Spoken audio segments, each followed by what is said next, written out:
Bonjour, rebonjour.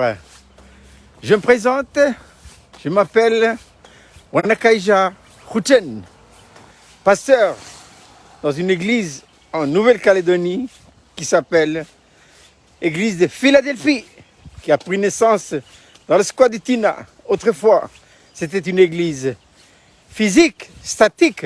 Maintenant, elle est devenue une église numérique, virtuelle, potentielle. Je continue ma marche. J'ai laissé ma voiture à la baie des Citrons ce matin tôt.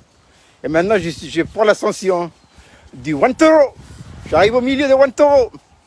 C'est la montée. Voilà. Il faut quand même que je me présente. Je suis né à Temeline. Temeline se trouve dans la région de Gomen, là-haut dans les montagnes. Ça s'appelle Temeline. Et je suis né le 15 octobre 1946. Donc dans 2 semaines, un peu plus, je vais avoir 77 ans. Mais ça va. Il y a encore du jeu pour marcher. Mais pasteur,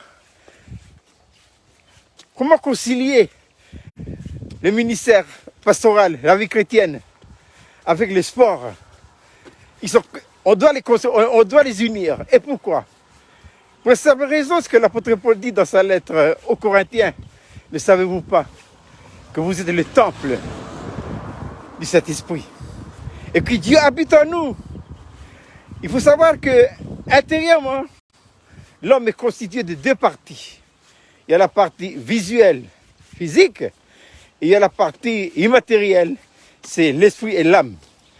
À cause du péché, eh bien, notre être tout entier, l'esprit, l'âme et le corps, ont sombré. Et ils ont été atteints par la maladie. Dieu ne nous a jamais créés pour qu'on soit malade. D'où viennent les maladies à l'heure actuelle? Les tensions, le cholestérol, toutes les maladies ont pour racine le péché. La conséquence du péché, c'est les maladies. Les maladies se trouvent à l'intermédiaire du péché et de la mort. Si nos 2 premiers parents avaient fait le bon choix, eh bien on ne serait jamais malade. On vivrait éternellement. Et voilà que maintenant, depuis la chute d'Éden, l'homme est condamné, comme dit Moïse, dans le psaume 90, à vivre jusqu'à 70 ans. Et les plus robustes, 80 ans. Donc moi, j'ai déjà passé, première étape, 70 ans. Je suis à 77. J'attaque le 2e. Voilà, c'est pourquoi, avec courage et fermeté, je monte le Wantoro.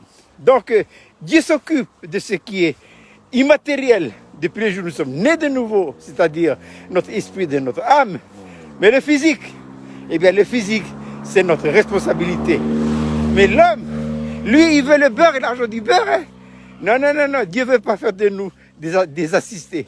Chacun doit faire sa part. Voilà. Donc, moi, j'ai fait ma part. 77 ans, je continue à marcher. Psaume 74. Le psalmiste dit, avec Dieu, nous ferons des exploits. Bonjour, madame. Voilà. Je rencontre des personnes qui marchent. Et on marche. Il y a des jeunes, des vieux aussi. D'autres qui baladent leurs chiens. Il faut marcher. On est devenu, à cause du péché, des sédentaires, des hommes et des femmes qui ne bougent plus. Mais c'est la cause et la conséquence de toutes les maladies. Alors je vous encourage à avoir une vie disciplinée. D'autres me disaient, mais parce qu'on n'a pas le temps. Si. On a le temps, on ne sait pas gérer notre temps. Voilà. Alors je continue mon ascension et je finis par ce texte que l'apôtre Paul nous dit. Il dit, dans Philippiens chapitre 3, il dit, afin de connaître Christ et la puissance de sa résurrection, la vie de Dieu, la conformité à sa mort, et afin de parvenir, si je puis, à la résurrection. Voilà, j'arrive déjà au milieu de Wantoro, et je continue. La montée est dure, mais si on marche par la vie nouvelle, on est infatigable. Je vous souhaite de passer une agréable journée, et n'oubliez pas, prenez vos chaussures, et un peu de sport vous fera du bien. Bonne journée.